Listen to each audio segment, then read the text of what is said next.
ছেলেদেরকে সুসংবাদ দিন, তার মানে বিপদে ধৈর্য ধারণ করতে হবে। প্রিয় ভাইয়েরা, ইন্নামাস সাবরু ইনদা সাদামাতিল উলা। বিপদে আমরা অনেক সময় প্যানিক হয়ে যাই, অস্থির হয়ে যাই, কি করব, হতাশ। না, মুমিনরা হতাশ হয় না, ধৈর্য ধারণ করে। কি করে? কি করে?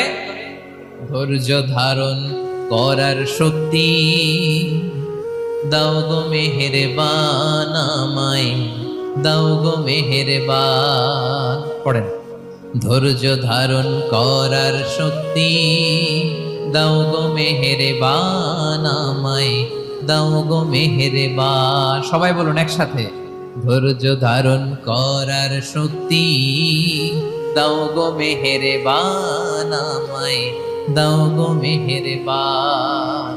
বুকের ভেতর ব্যথার নদী বইছে অবিরা, বইছে